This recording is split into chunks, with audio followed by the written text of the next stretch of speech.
civil services examination, the toughest of all examinations that we are having in our country, and we are the aspirants of civil services examination. Toughest examination looks in for toughest strategy of preparation. Mind it, when it comes on to the toughest strategy of preparation, you need to customize it in your own approach. As I say, customizing in your own approach, you need to understand that the things have to be molded in accordance to your strength and your weaknesses. I have been a very major supporter of the individual approach, individuality in your answer writing. Because if you see in the last few years, nature of questions have not been book-centric. Of course, there is the requirement of certain standard books for you to read when you are preparing for certain examination. But the questions and the nature of questions and the expected answers is not oriented towards what you take as textbook oriented. It has to be something that you have comprehended. So what kind of quality I need to generate to develop that kind of logic to write my perspective and answer?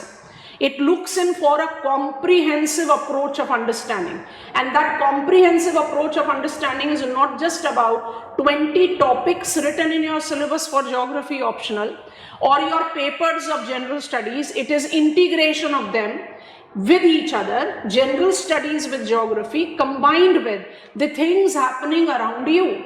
Because you need to understand that an aware individual is the individual who is confident enough to generate out the case studies point in time. I'm reading the question and I'm creating out the case study because I'm aware of this kind of water scarcity has taken place in this part of the world.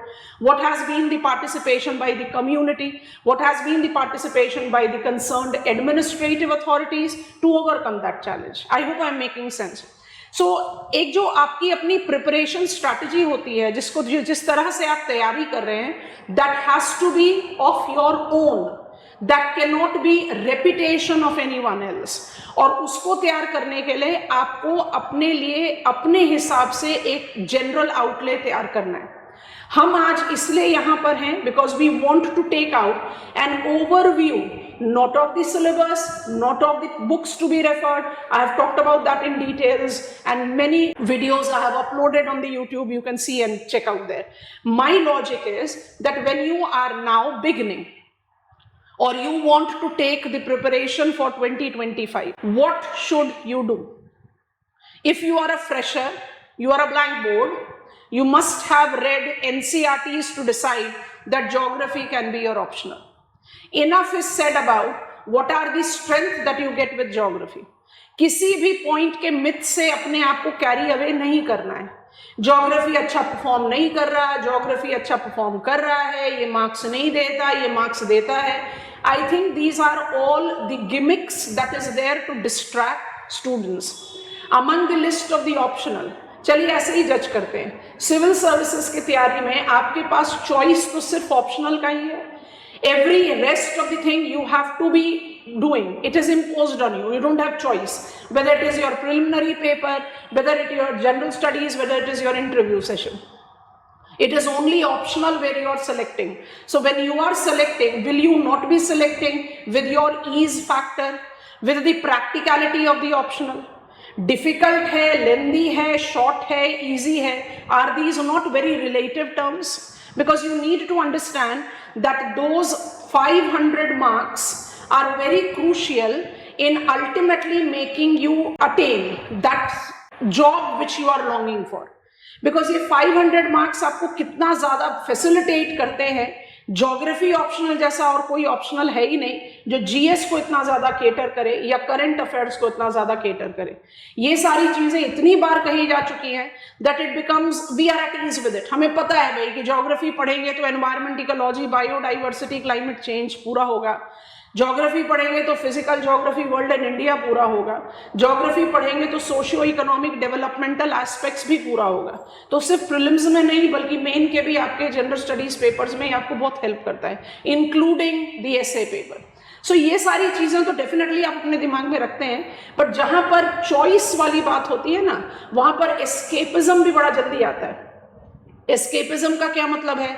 आपने 1 साल मेहनत करी और आपको result नहीं मिला, तो आप क्या सोचते हो, इस ऑप्शनल को छोड़ दें और दूसरा ले लें। ऐसा नहीं है कि इस तरह की चीजें काम नहीं करती, कुछ कुछ एस्पिरेंट्स के लिए चीजें काम कर गई and they could attain success after changing the optional, but mind it, these are sample cases. क्योंकि when you talk, geography में एक physical feature है जिसको कहते हैं stalactite and stalagmite, karst topography का फीचर है। To construct stalagmite you need to have every drop of dissolved calcium carbonate falling on the previous drop, तभी वो ग्रो करेगा टुवर्ड्स सीलिंग। अगर आप रैंडमली इधर से उधर उसको गिराएंगे तो it will create what is called cave pearl, और केव पर्ल को माइनर स्पीलियोथर्म कहते हैं। So every effort that you have taken for a year, or 2 year, 3 year, it is adding on to your efforts, it is adding on to your understanding. So escapism नहीं रखना है। Once you have decided, stick to it and try and judge out कि मुझे कहाँ पर किस तरह की प्रॉब्लम को रिजॉल्व करना है। And if it is like you are willing to begin with, I want to begin afresh, I want to wipe off all the things that I have done, तो I always say आपने जितनी भी चीजें अभी तक तैयार करी है उसको थोड़ी देर के लिए साइड में हटाओ, एक अप्रोच नया लेकर देखो, how the things works in your favor। Geography optional का सिलेबस पेपर 1 और 2 में डिवाइडेड है, we all are aware of it. Paper 1 is geography of world and paper 2 is geography of India. एक ओवरऑल एम्फोसिस को लेकर चले तो physical geography and human geography का डोमेन रहता है। तो ज्योग्राफी को एक सिलेबस को अगर हम डिवाइड कर देते हैं as physical and human geography, which are the 2 principal blocks of geographical syllabus, what you notice is that physical geography is prominently focused। जैसे आप first 5 topics of paper 1 देखें, so it is coming up with the environmental realms, so it is hardcore physical geography, but the 5th topic which reads environment geography, बड़ा मुश्किल है कहना कि वो एक hardcore physical geography है कि वो human geography है, because when I talk about environment geography and I talk about environment management, environmental degradation, we are having human element applied to it, right?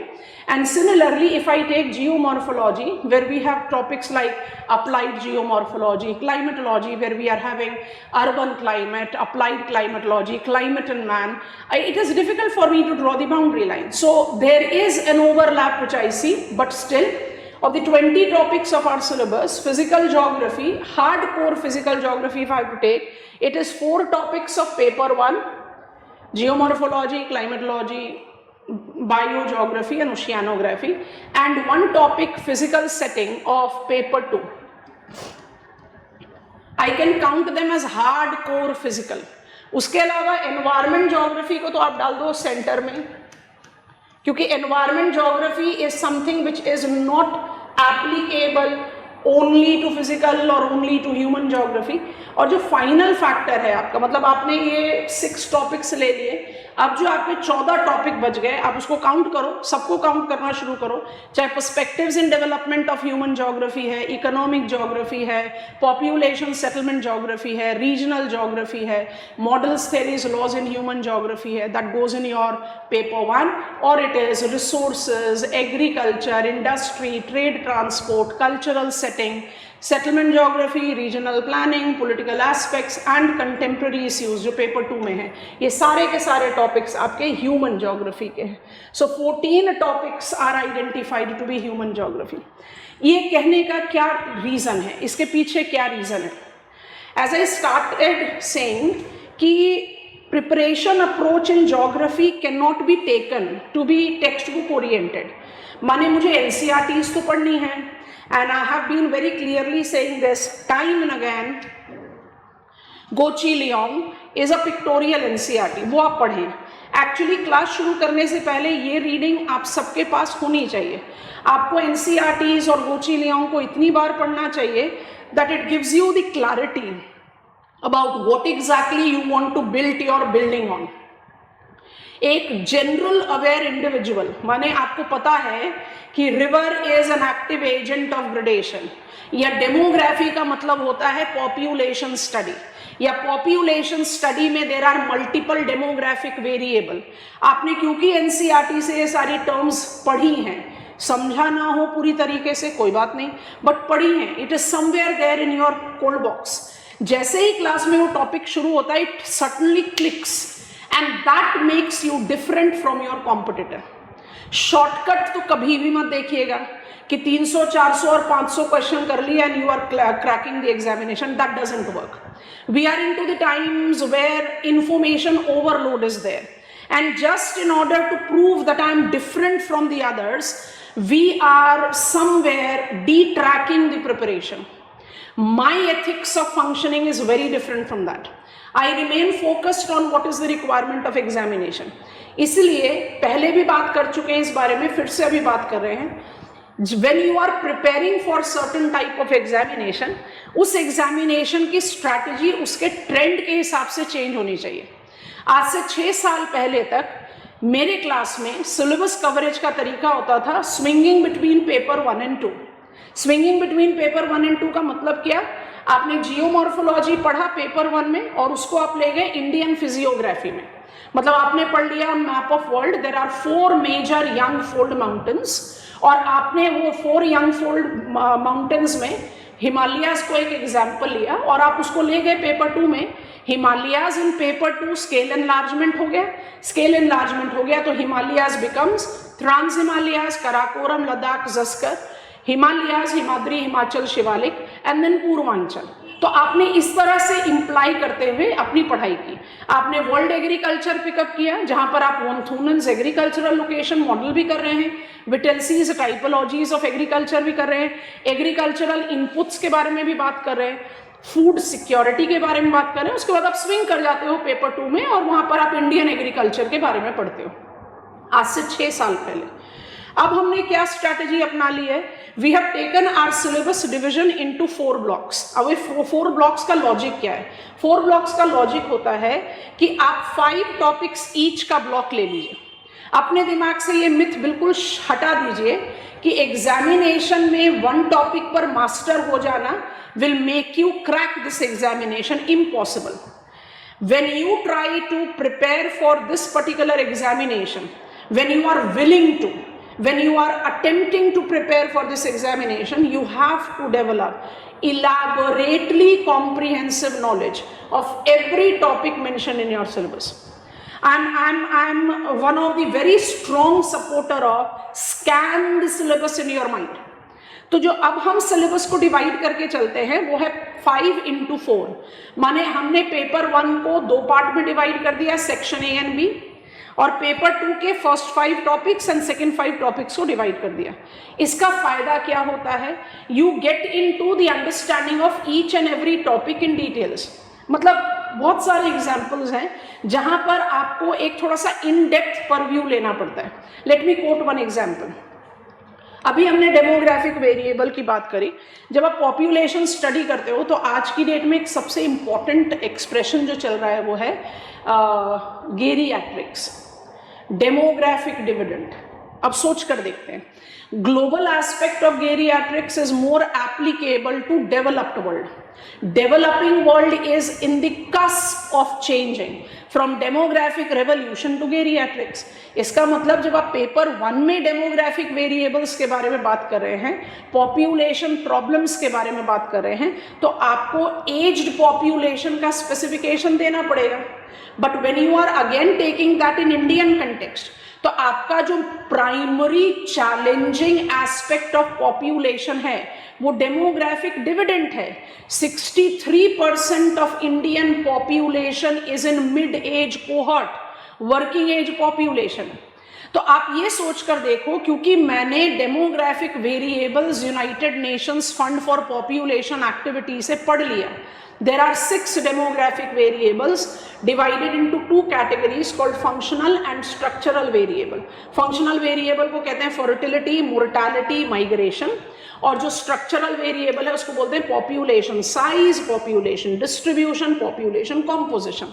अब सोचने वाली बात ये है कि मैंने पेपर 1 में इसको पढ़ लिया, तो क्या मुझे इसको as it is अप्लाई कर देना चाहिए पेपर 2 में? ना। जैसे आप गूगल मैप को जूम आउट और जूम इन करते हो ना, बिल्कुल वो रिक्वायरमेंट है। जूम इन करना पड़ेगा, एनलार्जमेंट देना पड़ेगा।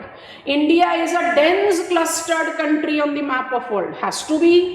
India is most populous country of the world and 7th largest country of the world geographically. तो इंडिया को तो बहुत क्लस्टर्ड होना ही चाहिए, पर इंडिया में ही तो अरुणाचल प्रदेश है, इंडिया में ही तो अंडमान निकोबार आइलैंड्स है, जहां पर population density as per 2011 census 17 and 46 persons per square kilometer. Point that I am trying to say is that division of the syllabus and the scanning up of the syllabus gives you the logic that you are aware, आपको जानकारी है कि आपको क्या पढ़ाया जा रहा है और आप उसको कैसे पढ़ रहे हैं। जब आप पढ़ने की तैयारी करते हैं, you have to decide out what should be your approach. अब ये भी एक बड़ा इंपॉर्टेंट पॉइंट है कि should I read books, should I don't read the books, should I go for the classes, if I have gone for the classes should I read the textbooks or not. अब ये सारी चीज़ों के लिए जो हमने एक टर्म का इस्तेमाल किया सबसे शुरू में, एक इंडिविजुअल, एक कस्टमाइज्ड अप्रोच बहुत ज़रूरी है। आप सोचिए आप सब हमारे सामने बैठे हैं, आप सब तैयारी करेंगे हमारे साथ, आप सबकी तैयारी में एक को सक्सेस 1 साल के अंदर मिल जाएगी, एक को सक्सेस शायद 3 साल में भी ना मिले। तो इसमें ना तो पढ़ाने में कोई डिफरेंस आया, एक होता है ना इंफॉर्मेशन गिवन, दूसरा होता है इंफॉर्मेशन रिसीव्ड, तीसरा होता है इंफॉर्मेशन एसिमुलेटेड एंड चौथा होता है इंफॉर्मेशन इम्प्लीमेंटेड। इन चारों में कुछ कुछ बीच में गैप्स होती हैं। इंफॉर्मेशन गिवन कंसिस्टेंटली चल रहा है, इंफॉर्मेशन रिसीव्ड कंसिस्टेंटली चल रहा है, प्रोवाइडेड इन बिटवीन ह्यूमन है। अगर आप 2.5 घंटे की क्लास में बैठे हो तो हो सकता है बीच में 10-15 मिनट भाई मेरा दिमाग इधर उधर डेविएट हो गया, तो 10-15 मिनट दिमाग डेविएट हो गया, तो वो जो 10-15 मिनट कुछ बोला गया क्लास में, हो सकता है मैं उसको उस दिन particularly I just missed it out, it's okay, it's fine. But information given is not necessarily always information received. I hope you are understanding. And information received is not necessarily information assimilated. क्योंकि जो चीज़ें आप सुन रहे हैं, क्या उन चीज़ों को आप समझ पा रहे हैं, क्या उन चीज़ों को आप अपने दिमाग में कॉम्प्रीहेंड कर पा रहे हैं। हमारे ज्योग्राफी में एक बड़ा इंटरेस्टिंग कंसेप्ट है, उसको कहते हैं concept of mental images, geography of mind. When I talk about geography of mind, it is about taking information from real world and mixing it, analyzing it with the information that is there in your mind. अब वही analysis आपको एक अलग individual बनाता है। हम सभी तो सविंद्र सिंह पढ़ रहे हैं, हम सभी तो माजिद हुसैन पढ़ रहे हैं, हम सभी तो एनसीईआरटी और गोची लियोंग पढ़ रहे हैं। Every one of us is reading Rupa made simple. फिर ऐसा क्यों है कि सक्सेसफुल कैंडिडेट्स के भी एक के मार्क्स 300+ आ रहे हैं और एक के मार्क्स 250 पर ही अटक जाते हैं? You have to understand that assimilation capacity is what you have to generate, और assimilation capacity में आपको वर्क करना पड़ता है, और assimilation पर काम खत्म नहीं होता, काम आता है how do you implement it। अब ये सारी चीजें बहुत इंपॉर्टेंट है, इसको थोड़ा सा ध्यान से समझिए। You have to understand information given, received, assimilated, implemented। Her point अपने आप में बहुत इंपॉर्टेंट है। Information given. In my class, information given is only by me. I don't believe in assistant culture कि जब तक आपका एडमिशन ना हो जाए तब तक हम फेस हैं, 1-2 टॉपिक पढ़ाने के लिए हम फेस हैं, और उसके बाद आगे हमारे सब्सटीट्यूट पढ़ लो, कोई प्रॉब्लम होगी तो हम हैं। I don't go by that. 5.5 से 6 महीने जो आपकी क्लास चलेगी, 20 topic with every topic covered in the class will be taken by me. And it is not just information given about understanding of the topic. Information given about the topic is analysis of previous year question paper. Analysis of previous year question paper is information given का एक बहुत important part. Because what you need to understand is कि कोई भी topic है, माने हम फंसे हुए किस में हैं? हम फंसे हुए हैं किस सीक्वेंस में टॉपिक होगा, कितने समय में टॉपिक कवर होगा, कितनी व्यूअरशिप मिल रही है। अरे भाई व्यूअरशिप को छोड़ दो, मेंटरशिप को पकड़ो। We have to understand that it is not about money, it is about time, it is about your future. So एक इंटेलिजेंट अप्रोच लेना बहुत जरूरी है। एक इंटेलिजेंट अप्रोच लेना इसलिए जरूरी है क्योंकि जो ग्लिटरिंग टाइम्स में हम हैं वहां पर अट्रैक्ट हो जाना एक ह्यूमन टेम्परामेंट है। आप हम सब गलती करते हैं, लेकिन आपको समझना क्या है कि कोई भी आपको टॉपिक की इंफॉर्मेशन मिली, एक ह्यूमन टेम्परामेंट है भाई, आप 2-4-5 दिन हमारे साथ मिलोगे, हमारे साथ बात करोगे, हमसे समझोगे, आप बोलोगे हाँ आई am very impressed with madam, तो मुझसे इंप्रेस मत हो। आपने कोई टॉपिक पढ़ा, आपने उस टॉपिक को पढ़ने के बाद अपनी लेवल ऑफ अंडरस्टैंडिंग को जज करना है, तो कैसे जज करोगे? मेरे कहने पर कि मेरे पास इतने स्टूडेंट हैं जिन्होंने इतना सक्सेस हासिल किया है, इनका ये रहा टेस्ट पेपर, इनके ये रहे मार्क्स, तो मेरे पास जितने स्टूडेंट मार्क्स अटेन कर रहे हैं वो पूरा लॉट ऑफ स्टूडेंट तो नहीं है। तो हम तो कभी हाईलाइट कर ही नहीं रहे कि भाई 100 बच्चों में से मेरे पास 30 बच्चे एक साल में पास हुए, 70 बच्चे तो नहीं हुए, वो तो हम नहीं बता रहे। तो आप भी थोड़ा इंटेलिजेंटली एक्ट करो। आप उस टॉपिक से जिससे आप बहुत अच्छे से समझ गए, बहुत इंप्रेसिव हो गए, अब उठाओ जरा प्रीवियस ईयर क्वेश्चन, नोटिस करो किस तरह के क्वेश्चन पूछे गए हैं। प्रीवियस ईयर क्वेश्चन को in the beginning step 2 part में डिवाइड कर दो। एक को कहते हैं डायरेक्ट क्वेश्चन। डायरेक्ट क्वेश्चन का क्या मतलब होता है? डायरेक्ट क्वेश्चन वो क्वेश्चन होते हैं जो आपने टॉपिक पढ़ा और आप उसको सॉल्व करने के पोजीशन में, माने it is something that comes up absolutely as per the topic. अभी हम डेमोग्राफी की बात कर रहे हैं, आप लैंडफॉर्म फीचर्स की बात कर लो, आप क्लाइमेट की बात कर लो, आपने साइक्लोन पढ़ा, साइक्लोन पर ही क्वेश्चन आ गया, आपने डेमोग्राफिक वेरिएबल पढ़ा, डेमोग्राफिक वेरिएबल पर क्वेश्चन आ गया, माने स्ट्रेट फॉरवर्ड, वो डायरेक्ट है। तो जो प्रीवियस ईयर क्वेश्चन को जज करने का लॉजिक है वो भी एक रिक्वायरमेंट रखता है, एक इंटेलिजेंट रिक्वायरमेंट रखता है। अब उस इंटेलिजेंट रिक्वायरमेंट का मतलब क्या है? उस इंटेलिजेंट रिक्वायरमेंट का मतलब ये है कि आप तैयारी करते समय एक टॉपिक को पढ़कर क्वेश्चन पेपर को जब देखें तब ये जज करें कि भाई मैंने तो बड़ा अच्छा से पढ़ा था डेविसियन कंसेप्ट, मुझे माल्थुसियन थ्योरी तो बहुत अच्छे से आती है, I exactly know what is meant by idealism and how it is different from phenomenology. पर जब क्वेश्चन पेपर पढ़ा तो मेरे पास 1 लाइन 2 लाइन लिखने के अलावा कुछ आ ही नहीं रहा, और क्वेश्चन मुझे कह रहा है 150 वर्ड लिखो या 250 वर्ड लिखो। अब इसको कैसे सॉल्व किया जाए? वो बताएगा कि जो इंफॉर्मेशन गिवन है वो पूरी है कि नहीं। अगर वो पूरी नहीं है तो फिर आपको सपोर्ट लेना पड़ेगा of the teacher, of the notes, of the books. And when I say teacher, I am very strongly insisting कि टीचर वो है जो आपको पढ़ाकर आपके क्वेश्चंस को सॉल्व करने के लिए भी अवेलेबल हो, आपने जो कुछ लिखा है उसका इवैल्यूएशन करने के लिए भी अवेलेबल हो, आपने जो कुछ फ्रेम किया है उसको जज करने के लिए भी अवेलेबल हो, आपके दिमाग में किसी भी तरह का कोई डाउट आ रहा है तो उसको क्लियर करने के लिए भी अवेलेबल हो। And I proudly can say that I have been doing it for more than 22 years now. आपको पढ़ाने से लेकर, आपका पेपर बनाने से लेकर, प्रीवियस ईयर क्वेश्चन को डिस्कस करना, असाइनमेंट क्वेश्चन देना, असाइनमेंट इवैल्यूएट करना, आपका टेस्ट पेपर बनाना, आपका टेस्ट पेपर इवैल्यूएट करना, उसके मॉडल आंसर जनरेट करना इज डन बाय मी। तो एक जो गिवन वाला पॉइंट है वो तो आई एम वेरी श्योर कि from my side it will be 100% commitment that I will be following. पर गिवन तो सिर्फ एक ही पार्ट है ना बच्चों, उसके बाद क्या ऐड करना है? रिसीव्ड। आप कितने रिसीविंग एंड में है? आपका एंटीना, आपका जो वाइब्रेशन लेवल है, क्या वो मैच कर रहा है क्लास से? अब आप कहोगे नहीं कर रहा, तो भाई इंडिविजुअल ट्यूटर्स तो मुश्किल है ना। तो आपको अपनी वेवलेंथ को मैच करने के लिए क्या करना पड़ेगा? आपको अपनी वेवलेंथ को मैच करने के लिए 2 चीजें करनी पड़ेंगी।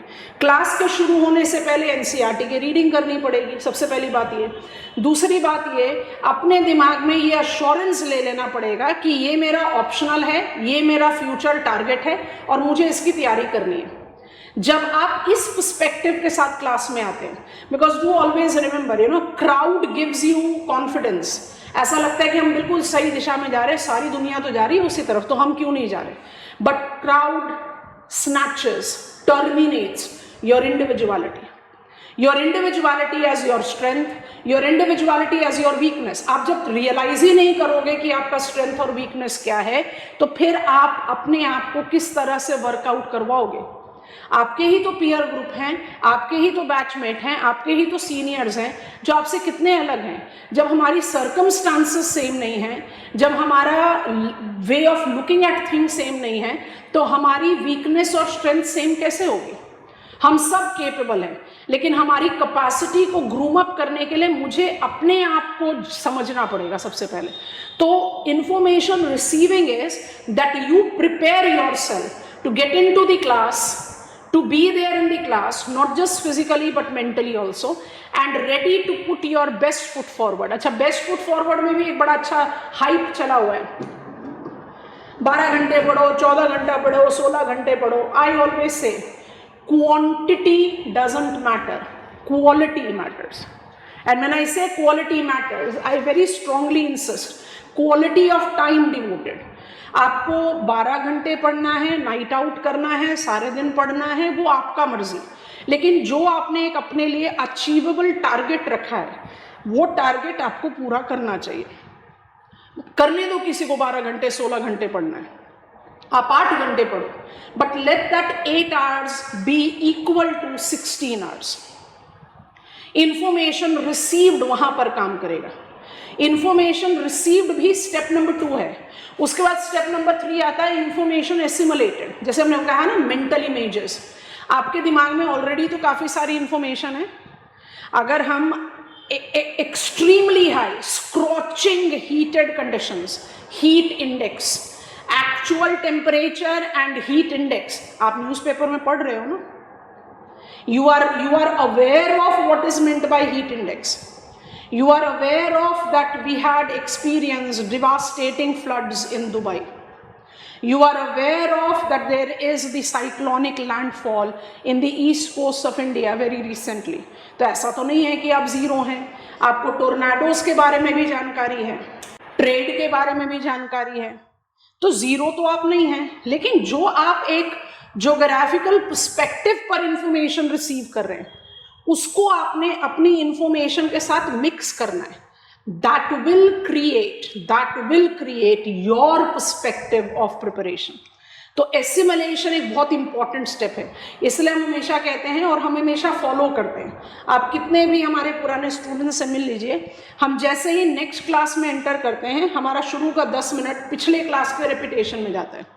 हम रिपीट करते हैं, कल हमने ये चीज़ें पढ़ी थी, अब हम उसके आगे बढ़ रहे हैं। उससे फ़ायदा क्या होता है, एक क्विक ब्रशिंग अप आ जाती है हमारे दिमाग में। क्विक ब्रशिंग अप किस तरीके की, कि भाई I am aware of that these are the things that I have learn, now I am building over it. तो हम तो आपको वही इन्फॉर्मेशन गिवन को रिपीट कर रहे हैं। आपको क्या करना है, जो चीज़ें आप जानते हैं और जो चीज़ें आपने रिसीव की, उनको इंटरमिक्स करना है। अच्छा, इंटरमिक्स करने के बाद जो ये फाइनल स्टेप आता है ना, ये आपको मार्क्स देता है, और मार्क्स ही डिसाइड करेगा कि भाई आपका रैंक क्या होगा, आप क्वालिफाई कर रहे हो कि नहीं कर रहे हो, और कर रहे हो तो आपको कौन सी सर्विस मिल रही है। सो इम्प्लीमेंटेशन का सबसे पहला और सबसे इंपॉर्टेंट लॉजिक क्या होता है, इसको समझिए। इम्प्लीमेंटेशन के लिए आपने कोई चीज़ को समझ लिया इसलिए आप उसको लिख पाओगे, ये बहुत बड़ा मिथ है। Without understanding you can not right, agreed, but just because you have understood, you are in the position of writing, wrong. You have to develop the capacity of writing. Your thought must come up as word, properly organized statement, properly organized examples, appropriate examples in a given time and in a given space to be given to examiner, for examiner to judge how much you know. Are you understanding? तो जो सबसे crucial step है वो है implementation का। और जब implementation की बात आती है तो आपको एक राइटिंग प्रैक्टिस लेने की जरूरत है, और राइटिंग प्रैक्टिस लेने में सिर्फ आपने कुछ लिखा और आप हैप्पी हैं, दैट डेफिनेटली इज, हम कहीं ना कहीं अपनी जजमेंट ले सकते हैं। When I was writing I could make sense, नहीं, it is not coming up the way I wanted it to be, you can जज दैट। बट एक जो प्रोफेशनल जजमेंट चाहिए कि भाई is it at par with what you are required to write ultimately in examination, वो भी तो उतना ही क्रूशियल पार्ट है। सो पॉइंट जो आपको अपने दिमाग में रखनी है वो ये है कि आपकी जो ये प्रिपरेशन स्ट्रैटेजी है, इसके 4 स्टेप्स रहेंगे: giving information, receiving information, assimilating information and implementing information. आप डेली बेसिस पर इस चीज़ को अपने आप को रिपीट करेंगे और उसी पॉइंट पर आप अपनी प्रिपरेशन बढ़ाएंगे। Given information has to be at par with prescribed syllabus, इसलिए बताया आपको कि हमारे सिलेबस का 5x4 डिवीजन है। अब इसमें एक चीज़ और ऐड कर दें, अपने दिमाग से ये मिथ हटा दो कि सिलेबस की शुरुआत फिजिकल ज्योग्राफी से होनी चाहिए, कि ह्यूमन ज्योग्राफी से होनी चाहिए, कि कल्चरल सेटिंग से होनी चाहिए। Illogical, illogical. हर टॉपिक अपने आप में बहुत इंपॉर्टेंट है, हर टॉपिक किसी दूसरे टॉपिक से रिलेट ज़रूर करता है, बट वो रिलेशन से ज़्यादा इंपॉर्टेंट है कि आप उस टॉपिक को समझें। आप एक पॉइंट को समझो कि हम एक साथ सारी चीज़ों को बम्बार्ड कर लें, सब चीज़ों को एक साथ कर लें कि भाई हम ट्रॉपिकल साइक्लोन का फिजिकल प्रोसेस भी समझ लें, ट्रॉपिकल साइक्लोन के जो 6 मेजर एरियाज़ हैं वहाँ पर ट्रॉपिकल साइक्लोन के कौन कौन से नाम अप्लाई होते हैं उसको भी रट्टा मार लें, ट्रॉपिकल साइक्लोन की जो कैटेगरीज हैं जो विंड वेलोसिटी पर बेस्ड हैं उसको भी याद कर लें। तो जो फाइनली आप एग्जामिनेशन हॉल में जाओगे तो सब कुछ हो गया खिचड़ी। इससे बेटर अप्रोच क्या है? Tropical cyclone as a physical process out, tropical cyclone as hazard. आपको already as a physical process पता है कि भाई मुझे सी सरफेस टेम्परेचर चाहिए 25 से 27 डिग्री सेल्सियस। इतना हाई टेम्परेचर तो ओपन वाटर में बनता ही नहीं, ये बनने के लिए मार्जिनल वाटर चाहिए। मार्जिनल वाटर क्यों बनता है, किस सीजन में बनता है, जब आपने ये सारी चीजें समझ ली हैं तो फिर आपको एज हजार्ड समझने में क्या प्रॉब्लम आएगी? वो क्लैरिटी देता है आपको। इसलिए बहुत जरूरी है कि आप हर टॉपिक को एक इंडिविजुअलिटी के साथ पढ़ें, और that is the reason I so much emphasize on this term individuality. हर टॉपिक एक इंडिविजुअल टॉपिक है, हर टॉपिक को इंडिविजुअली जज करना बहुत जरूरी है। Judgement is what will be important for you to take in your preparation. तो आप सिलेबस को कहीं से भी शुरू करो, that doesn't make any difference. आप सिलेबस को कहीं से भी शुरू करो, बट मेक श्योर कि जो 20 टॉपिक मैक्रो पर्सपेक्टिव में हैं और सारे माइनर टॉपिक जो माइक्रो पर्सपेक्टिव में हैं उससे आप शुरुआत करें, उसको आप अंडरस्टैंड करें, आपकी नॉलेज में हो कि मैंने ये टॉपिक कर लिया, मेरा ये टॉपिक रह गया। अब मान लीजिए कि हम एक सैंपल केस ले, पेपर 2 थोड़ा सा मोज़ैक टाइप है, पेपर 1 में मुझे फिर भी बड़ा clear physical and human geography दिखता है। तो जब हम पेपर 2 के फर्स्ट 5 टॉपिक्स को देखते हैं, जिसमें आपका फिजिकल सेटिंग इंक्लूडेड है, रिसोर्सेज इंक्लूडेड है, एग्रीकल्चर ऑफ इंडिया इंक्लूडेड है, इंडस्ट्रीज ऑफ इंडिया इंक्लूडेड है, और trade transport of India included है। Trade, transport, communication of India included है। अब इन 5 टॉपिक को ना तो आप फिजिकल ज्योग्राफी बोल सकते हो, ना आप ह्यूमन ज्योग्राफी बोल सकते हो, तो हम इसको क्या बोलते हैं? हमने इसको नाम दिया है, इन 5 टॉपिक्स को हम कहते हैं India physical and economic geography. अब India physical and economic geography बोलने से फायदा क्या हो गया? ये फिजिकल ज्योग्राफी का पार्ट हो गया और ये सारा इकोनॉमिक ज्योग्राफी का पार्ट हो गया, और जो बाकी बचे हुए 5 टॉपिक्स हैं आपके सिलेबस के, अगर आप उनको फटाफट से ले लो, कल्चरल सेटिंग, आप सबको सिलेबस पता है तो हम सिलेबस के डिटेल्स में भी नहीं जा रहे। I will definitely add one thing here दो, जब भी हम कोई टॉपिक शुरू करते हैं तो एक पूरा कॉम्प्रिहेंसिव स्टडी प्लान देते हैं आपको, गोलमोल बातें नहीं करते, बिल्कुल क्लियर। अभी हम आपको समझा रहे हैं, I will begin with the topic and I will give you that sequence of the topic coverage. अच्छा, बिफोर आई गो देयर, एक जनरल ओवरव्यू हमें क्या चीज़ें मदद करता है कि आप सिलेबस को, हम क्वेश्चन सिलेबस को टिक करते हैं क्लास में, ये टॉपिक पढ़ेंगे, उसके बाद ये पढ़ेंगे, उसके बाद ये पढ़ेंगे, तो उससे क्या पॉइंट रहता है? एक continuity of the information create होता है, रैंडमनेस नहीं रहता है कि भाई मैंने पढ़ा तो था somewhere that there is energy mix strategy, मुझे पता तो है ministry of new and renewable energy, but वो इंफॉर्मेशन एग्जामिनेशन हॉल में क्रॉप अप करता ही नहीं है। क्यों नहीं करता? क्योंकि वो तो रैंडम इंफॉर्मेशन बम्बार्डेड है, आज कोई और आके बम्बार्ड कर रहा है, कल कोई और आके बम्बार्ड कर रहा है। भाई 2 लोगों का पर्सपेक्टिव कैसे सेम हो सकता है? आपका कॉम्प्रीहेंशन अपने आप खत्म होता है।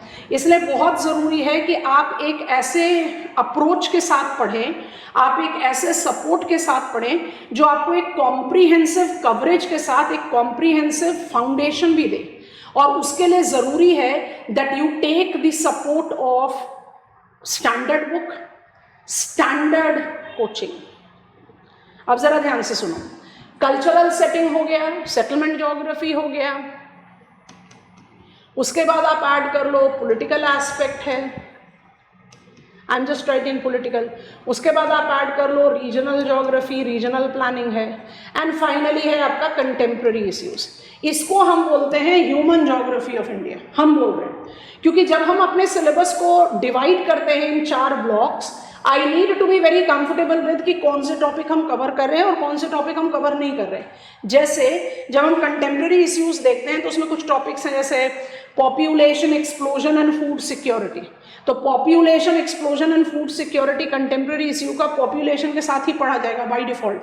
बट कल्चरल सेटिंग में एक टॉपिक लिखा हुआ है major tribes of India and their problem. अब वो हम यहाँ नहीं पढ़ के हम उसको रीजनल ज्योग्राफी में पढ़ते हैं।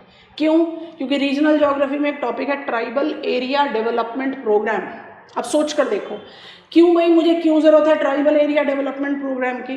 क्योंकि इंडिया में शेड्यूल ट्राइब पॉपुलेशन है, परफेक्ट। कितने तरीके के शेड्यूल ट्राइब हैं? सेंसस तो कहता है मेजर और माइनर है, but the nodal ministry says economic criteria I have got schedule tribe population which are primitive, I have scheduled tribe population which are developed। तो अपने आप ही ट्राइबल एरिया डेवलपमेंट का लॉजिक आ गया ना, assimilative while leaving them isolated। तो जब आप clear हैं अपने कंटेंट के साथ, जब आप क्लियर हैं अपने अप्रोच के साथ, तो आपको पता है कि आप क्या पढ़ रहे हो। और जब आपको पता है कि आप क्या पढ़ रहे हो तो जब आप आंसर लिखते हो, क्योंकि देखो कोई भी एग्जामिनेशन के क्वेश्चन को प्रेडिक्ट नहीं कर सकता, आपके हाथ में क्या है भाई। मैं अपने पूरे सिलेबस को अच्छी तरह से तैयार करके जाऊं, मेरे आंख कान दिमाग हमेशा खुले रहें, मेरे आसपास क्या हो रहा है मुझे उसकी जानकारी हो, ओवर जानकारी ना हो। I am not carried away with what I said, viewership and likes in the social media times now, in you should not be carried away with that. It's not viewership that is important, it is mentorship that is important. It is not bulk that is important, it is individuality that is important. हम अपनी individuality को कहीं ना कहीं खोते चले जा रहे हैं, इसलिए हम सिर्फ एक क्राउड का हिस्सा बनकर रह जाते हैं। और उस क्राउड का हिस्सा बनने में कुछ समय के लिए हमें बड़ा प्लेजर मिलता है, बट 2-3 years डाउन लेन वो क्राउड में जो क्रीम लेयर है तो वैनिश हो गया, आप रह गए पीछे। तो अपने आप को थोड़ा सा इंटेलिजेंटली डिसाइड करने में मदद करो, अपने आप को थोड़ा सा प्रिपेयर करो ये चीज़ समझने के लिए कि मुझे जिस एग्जामिनेशन की तैयारी करनी है उस एग्जामिनेशन की तैयारी के लिए मुझे ग्लिटरिंग फ्लैश लाइट्स चाहिए या मुझे डेडिकेटेड मेंटरशिप चाहिए। ये चीज़ें बहुत इम्पॉर्टेंट हैं और ये चीज़ें इतनी क्रूशियल हैं जो आज के कमर्शियल एनवायरनमेंट में बड़ा ही मुश्किल है मिलना। तो थोड़ा सा सोच समझकर काम करना चाहिए, क्योंकि मुझे हमेशा ये लगता है कि ये आपका फ्यूचर का सवाल है ना, ये और कुछ नहीं है। मतलब आप छोड़ दो, आज के टाइम में 1 लाख 2 लाख 3 लाख रुपए आप खर्च कर लोगे 3-4 बार, कोई बात नहीं, लेकिन जो आपका ये समय है, जो आपका ये 1 साल है, वो थोड़ी वापस दोबारा आएगा। तो ये चीज़ों को सोचना बहुत ज़रूरी है। तो सिलेबस आप कहीं से भी शुरू करें, आपकी जो स्टैंडर्ड टेक्स्ट बुक है उस पर हम ऑलरेडी बहुत बार बात कर चुके हैं, हम दोबारा बात करना नहीं चाहते। हम मैंडेटरी रीड्स में NCERT +2 को बताते हैं और एक आपको स्कूल एटलस रेफर करने के लिए बोलते हैं। It is Oxford school atlas which I ask you to refer. Why? Because paper 2 में जितने मुझे मैप आइटम्स की रिक्वायरमेंट है उसका मैक्सिमम कवरेज मुझे इसी स्कूल एटलस में मिलता है। जो Orient black swan school Atlas है बहुत अच्छी एटलस है, बट इसमें जो इंडिया की डिटेल्ड इन्फॉर्मेशन हमें चाहिए वो उतनी हद तक मिलती नहीं है। सारे स्कूल एटलस बहुत अच्छे हैं, बिल्कुल कोई दो राय नहीं इसमें, बट मेरा पर्पस किससे सॉल्व होता है ना, हमें वो चीज़ को अपने दिमाग में ज़्यादा रखना। तो talking about all these things कि भाई सिलेबस को कैसे कवर करना है एक्सेट्रा, हमारा जो 4 स्टेप्स है उन 4 स्टेप्स को दिमाग पर रखते हुए हम एक जनरल डिमार्केशन लेते हैं। हमारे सिलेबस का पार्ट है फिजिकल सेटिंग एंड रिसोर्सेज। जैसे हम स्टडी प्लान क्रिएट आउट करते हैं ना फिजिकल सेटिंग एंड रिसोर्सेज का, हम इसको कंबाइन कर देते हैं। आप बोलोगे फिर कंबाइन कर दिया, आप तो बोल रहे नहीं सारे टॉपिक्स को पढ़ना है। बिल्कुल सारे टॉपिक्स को पढ़ना है, जरा ध्यान से समझना, ठीक है। मेरा फिजिकल सेटिंग जो है, आप अपने सिलेबस के पेज को खोलकर देख सकते हैं। हम पीपीटी ओपन करके क्लास में पढ़ाना प्रेफर नहीं करते हैं। डायग्राम्स डेफिनेटली बनाएंगे, डायग्राम्स दिखाएंगे भी। Information definitely will be to make you visualize the things, but then something that can be reproduced in examination, है ना।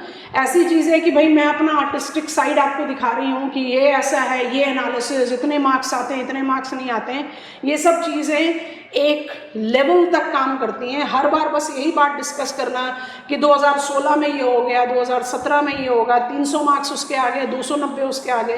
भाई जिसके 300 मार्क्स आए हैं, जिसके 290 मार्क्स आए हैं, उन्होंने इस साल क्लियर नहीं करा तो उनका कैलिबर खत्म होता नहीं है। Success and failure is in a given point in time outcome of many circumstances. You have to understand what you have to do. Take inspiration from everyone, take lesson from everyone, but let it be your journey. Success का सबसे बड़ा मंत्र यही है, compete with yourself. ठीक है, अब जरा ध्यान से सुनना हम क्या बोल रहे हैं। फिजिकल सेटिंग का जो सबसे पहला टॉपिक लिखा हुआ है वो लिखा हुआ है space relation. I am not writing all the thing, space relations of India with her neighbours.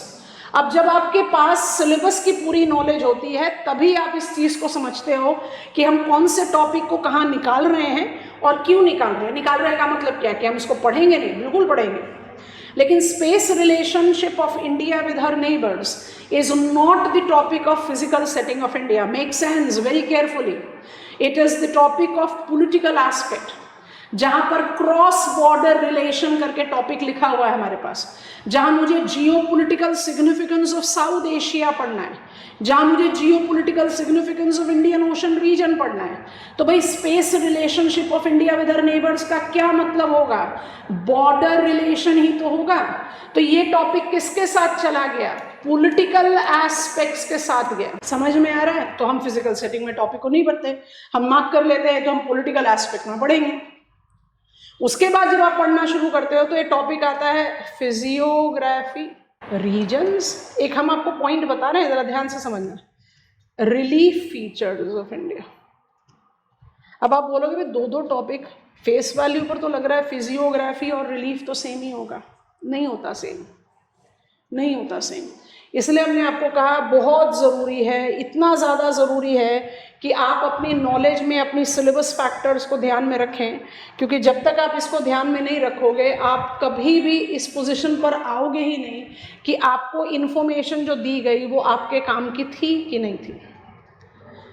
In geography region stands for homogenous geographical area. अब अगर मैं इंडिया के नदन पार्ट के बारे में बात करूं, जरा ध्यान से सुनना, relief features of India. So geological survey of India says that India has got 4 categories of relief features. India के पास जो हैं 4 कैटेगरीज ऑफ रिलीफ फीचर्स हैं। कौन कौन से हैं, mountain, plateau, plain and island. ठीक है, geological formations of India identifies that India has got 4 relief features, 4 physiographic units. फिर भी सही है, पर क्या ये 4 फिजियोग्राफिक रीजन्स हो जाएंगे, इसी को जज करना है और बहुत ध्यान से जज करना है। अब इसको जज करने के लिए क्या करते हैं, एक डिमार्केशन लेते हैं। ठीक है, ध्यान से देखो, हम मार्क कर रहे हैं northern mountain wall of India. Northern mountain wall of India में हमने मार्क किया काराकोरम, लद्दाख, जस्कर, ग्रेटर हिमालयाज, हिमाचल को भी मार्क करते हैं। ये मेरा शिवालिक गया। अब हिमाचल को मार्क करने के लिए कलर अलग ले लेते हैं क्योंकि हिमाचल के बड़े सारे टूटे फूटे टुकड़े हैं ना। तो पीर पंजाल, धौलाधर, मसूरी, कुमाऊं, महाभारता, दार्जिलिंग, मीरी, अबोर। और ग्रीन से ले लेंगे दोबारा से तो शिवालिक का एक एक्सटेंशन यहाँ दिखता है, उसको बोलते हैं डाफला हिल्स। ठीक है, ये मेरा नदर्न माउंटेन वॉल है। अब थोड़ा सा ध्यान से सोच कर देखो कि मैंने एक फिजियोग्राफिक यूनिट पढ़ा जिसका नाम है northern mountain wall. Northern mountain wall में मुझे मिल गया ट्रांस हिमालयन रेंजेस, मुझे मिल गया हिमालयन रेंजेस को ट्रांस हिमालयस बोलते हैं। ये सारा हिमालयन रेंजेस है जिसको आप डिमार्केट कर सकते हो एज हिमाद्री, हिमाचल एंड शिवालिक। ठीक, अच्छा, अब आपने जब इस फीचर के बारे में पढ़ना शुरू किया तो पढ़ते पढ़ते क्या आप नहीं रियलाइज करते हो कि नदर्न माउंटेन वॉल में लद्दाख प्लेट्यू भी तो है। नदन माउंटेन वॉल में कश्मीर वैली भी तो है। नदन माउंटेन वॉल में अक्साई चिन, रूपशु लाइक प्लेन्स भी तो हैं। आपको बात समझ में आ रही है? मतलब पॉइंट ये है कि जब आप एक फिजियोग्राफिक रीजन पढ़ रहे हो तो it can have multiple relief with it. Getting it? मान लीजिए मुझे एग्जामिनर ने कहा what are the major physiographic units of India, write note on mountains of India. तो what are the physiographic units of India? 4 है भाई, mountain है, plateau है, प्लेन है और आइलैंड है। समझ में आ गया। लेकिन जैसे ही आप माउंटेन्स के बारे में लिखना शुरू करोगे, डज इट मेक सेंस कि आपका माउंटेन हिमाद्री, हिमाचल, शिवालिक, ट्रांस हिमालयस पर खत्म ना होकर पूर्वांचल पर भी आए? क्योंकि जब आप पूर्वांचल पर पहुंचते हो तो आप क्या डिमार्केट करते हो? अरुणाचल, नागालैंड, मणिपुर, मिजोरम और त्रिपुरा को ले लिया जाए तो जो बियॉन्ड दिहांग आपका आता है, मिशमी, पटकाईबूम, नागा, मणिपुर, मिजो, त्रिपुरा हिल्स, इसी को तो पूर्वांचल बोलते हैं।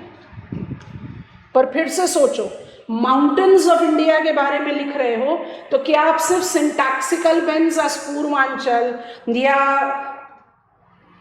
रिवर्स फॉल्ट के रेफरेंस में ट्रांस हिमालयास, हिमाद्री, हिमाचल, शिवालिक के बारे में लिखेंगे? नहीं, आपको थोड़ा सा और सोचना चाहिए। That there are also the other mountains in the plateau. Aravalli है ना old fold mountain, Vindhyans and Satpuras है ना ओल्ड ब्लॉक माउंटेन्स। तो पॉइंट ये है कि मैंने जब किसी टॉपिक को तैयार किया तो मैंने उस टॉपिक को तैयार करते समय कैसे पढ़ा? मैंने उस टॉपिक को तैयार करते समय इस तरह से पढ़ाई की कि मुझे पता चल गया कि इंडिया के नदन पार्ट में जो माउंटेन है उसको बोलते हैं यंगफोल्ड माउंटेन। वो अपने आप में एक फिजियोग्राफिक यूनिट है।